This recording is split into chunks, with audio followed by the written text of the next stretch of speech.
Hey guys, welcome back to Master Gaming Studios. I'm Kraken, and today we are going to talk about a GT swarming that the Tyranids are going over right now. I've got four tournament lists that have been through GTs of at least, I think, 30 plus players. They all went undefeated. We're going to look at them, see what we got, and at the end we're going to talk about how maybe the nerf bat is coming for the Tyranids like it typically comes for every new codex, as the new codex just seems to be more and more powerful. So that's all we got. I am filming today on a slightly new setup. Hopefully it looks identical to you guys. Let me know if you can even tell a difference. If you can, point it out and I'll see if I can fix it. Unless it's better, it should be identical for this. Thank you to our members for allowing us to film or get a better setup. Mainly it's for the battle reports. These videos are going to kind of stay as they are. So with all that out of the way, do like and subscribe and support us. Etsy, Discord /membership, and all that out of the way. Let's dive into these tournament lists.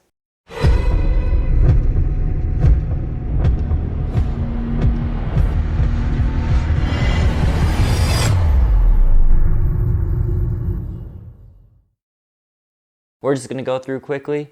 We got 4 lists here, all of them undefeated, like I said. And first one off is from the Renegade Spring Up. Those of you who draw a connection in it, that is a tournament I went to where I finished 6th, 4-1 with my Tyranids. This is the list that went 5-0. It is from Charlie Andre. He was playing High Fleet Leviathan. He had a Neurothrope with Synaptic Tendrils and a Resonance Barb. The Reaper of Obliterax on his Flyrant with the perfectly adapted Warlord trait, which I believe is the reroll a hit and a wound, and a save, and a psychic test. Just a bunch of rerolls once per battle round. He then had for his troops 1 big block of Tyranid warriors, 9 of them with Adrenal Glands, dual Bone Swords, 2 Venom Cannons, 1 Barb Strangler, and the rest of them have Death Spitters. He had 2 more blocks of warriors, just 3-man this time, with Bone Swords, Death Spitters, and 1 Venom Cannon. And then he had a block of 10 Hormigons. His elites, he had a Maliceptor, shocking, 2 groups of 3 Venom Thropes, which was a little surprising to see, but it works for him. A unit of 3 Venom Thropes, a unit of 3 Tyrant Guard, Death Leaper, 2 units, and then, so that's the elites, and then 2 units in the fast attack of Raveners, 6 of them, with Death Spitters and Rending Claws, and then the Moloch with Synaptic Enhancement. Overall, I mean, it seems like a pretty strong list.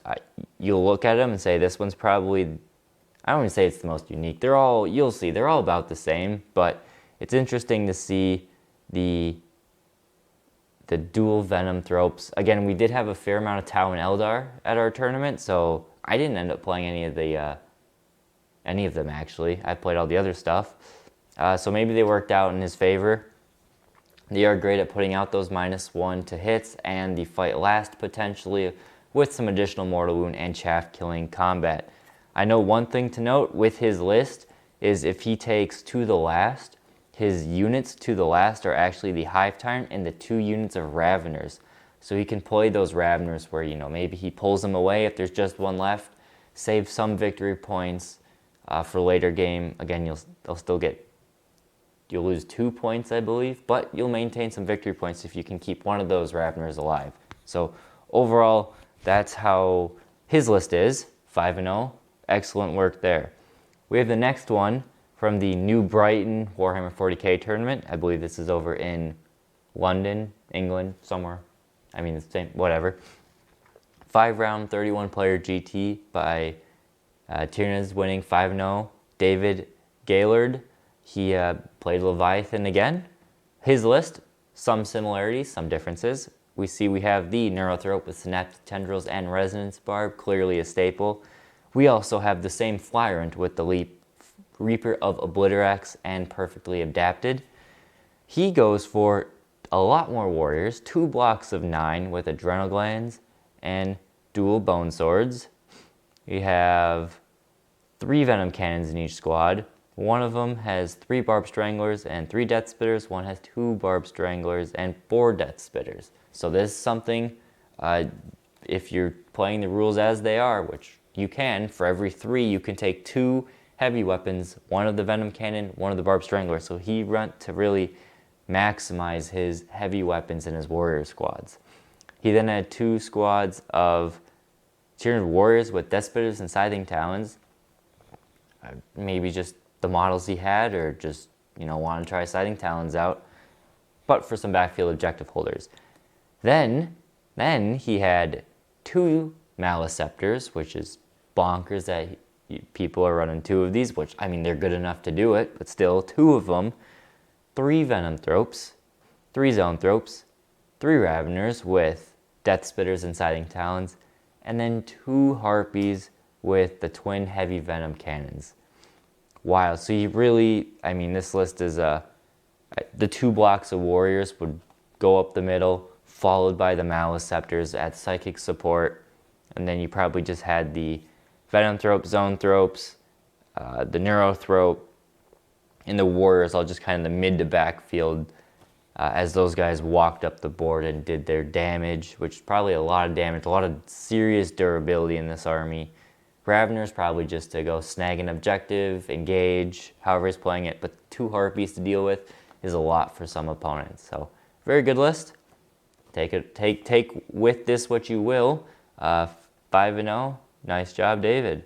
Next one we have is from the Baltic Cup Kiel. Kiel. It's German, I should know this. Baltic Cup Kiel, the 8th one, I don't know. 130 player, 5-round GT, so much more competition potentially. This is another Leviathan list by Fritz Peters. Congratulations on your 5-0 victory there. The list was a Neurothrope, this time bringing direct guidance, so a nice little change there. A Hive Tyrant with the Balethorn Cannon. This is the Relic Stranglethorn Cannon, so interesting to see that. Lashwood Bonesword and perfectly adapted. He then also had a Flyrant, so obviously a second attachment here, with the Lashwood Bonesword and the Maw Claws of Thyrax. So already we can see some variety in the relics and warlord traits that the HQs are taking in this list. Going on to the troop section, we have 3 units of 3 warriors with Death Spitters, Bone Swords, and a Venom Cannon in each of them. And then, as typical with Leviathan, 1 big block of 9 warriors with Death Spitters, Bone Swords, and 3 Venom Cannons. So that's obviously his big hammer in his list, supporting right up the middle of the field. Maleceptor, 3 Venom Thropes, 3 Zone Thropes, 3 Tyrant Guard, and a Death Leaper. I think that chunk right there is going to be in almost everyone on the list, as we're seeing right now. 2 Harpies with the twin heavy Venom Cannons, and 1 with Synaptic Enhancement. Again, just a serious amount of damage. You can really see the same exact variation of the list over and over and over again. So take with that what you will. We'll talk about that later towards the end. But the main takeaway from this one, I think, is seeing the uniqueness on the relics and warlord traits of your HQs. Maybe the Neurothrope doesn't need the Resonance Barb every time. Interesting that he didn't even go with Synaptic Linchpin, but obviously it worked out for him just fine, going 5-0 at the 130 player event. Finally, this is the big one, if you guys saw this. So I don't know if it was the final top 5. I think it was the final top 5. 5 players were all Tyranid players in the top 5. So a lot of Tyranids beating up on Tyranids, clawing their way for the top. And this was the winner. This is John Lennon's list. He went at the 205 player, 8-round super major, going 8-0. And personally, this is my favorite one, so I saved it for last because it is Kraken. Again, biased towards Kraken. I think it can be the best of the Tyranids, mainly because I think Kraken shows up in the mirror match, have an edge over Leviathan, where maybe Leviathan has the edge against most other armies. Mirror match, I think Kraken has an advantage there. So, let's go over the list. Neurothrope, Synaptic Tendrils, Resonance Barb. A Flyrant with Lashwood Bonesword and the Reaper of Obliterax. Sounds very similar to me. He is taking 2 detachments here, so he's now got a Hive Tyrant, Foot Tyrant, with the dual heavy venom cannon and direct guidance. Now, I want to say this right now. At the time of recording this, I don't, I mean, it is legal to take the dual cannons. However, I have a strong suspicion that when the game, or when the FAQ comes out for the Tyranids, or the errata, the initial one, they're going to take that option away. I mean, it's not even viable in the kit, and there's some workarounds with the way relics and just the wording in general is. It's perfectly legal. I think that's just a big oversight. So right now he's rocking the battleship. Will it last forever? Not sure, but that's what he's got. So there you go. He then, in the troop section, has 3 units of 3 Tyranid warriors with Death Spitters, Bone Swords, and a Venom Cannon. Staple. And 10 gargoyles. Like I said, I think most people should have 10 gargoyles in the list, but he's obviously listening to me. Yeah, he's listening to me now. If you guys know John Len, he's a very, very good 40k player, especially a Tyranid player. So he knows what he's doing. We then have a Maleceptor, 3 Venom Thropes, 4 Tyrant Guard to back up those 2 Tyrants, 2 units of 3 Pyrovores, because Pyrovores are so cheap and awesome right now, so good to see those guys walking around the table, just as he could probably deep strike one, make one a backfield support screen, however you want to do. Those flamers can reach from everything. And then one more single Pyrovore. Just again, screen out your opponent, cause some problems. Pyrovores for 30 points. Awesome take there. He then is rocking a lot of Raveners, more than me by a long shot. I just don't have the models. He's got 2 units of 5 Raveners with Death Spitters and Rending Claws, and then 1 unit of 5 Raveners with Death Spitters and Scything Talons. So I guess Scything Talons, some variety in case he's going up against non-Space Marines. He's got a unit that hits very hard with a lot of attacks, and then he's got the units for punching armor as well. Finally, a Parasite with Alien Cunning, something I said I think is very good, especially in a Kraken attachment. So lots of Pyrovores, lots of Hive Tyrant, lots of Raveners. Very good list, and it's probably no question why he won 8-0. I believe round 5 was a mirror match against a Leviathan list. Not any of these lists, but probably similar to one of these lists. So congratulations, John, on your super major victory. So this can only mean one thing. The nerf bat is coming for the Tyranids. So what do I expect to change for the Tyranids? First off, 10 to 15 point increase on the Hive Tyrant. Just flat out, I think they're going to need it. The Hive Tyrants are so good for their points right now. I think they're also going to get rid of the double cannon. Double cannon, it shouldn't be a thing, so in errata we'll change that. I also think they may limit it to 1 per army, and then they might make an exception to Swarmy, because all the other Space Marines and other armies can take the Chapter Master equivalent and a Captain. Swarmy is the Chapter Master equivalent, so I wonder if they might allow that sort of combination. Maybe, we'll see what they do. Warriors, they're going to get at least a 3-point increase. They're at 25 points right now. 28 points will put them on par with things like Heavy Intercessors, and these guys are by far and above better than a Heavy Intercessor in almost every single way. Raveners, really weird one here. They need a point increase, but what I think they should just rather do is put them back down to 3 wounds. There's no reason a Ravener should have 4 wounds at all, unless they bring a Warrior up to 4 wounds, but they shouldn't. Keep the Raveners at 3 wounds, keep the Warriors at 3 wounds, keep the Raveners at 30 points, and call it a day there. Will they do that? I doubt it, but I think that's what they should do.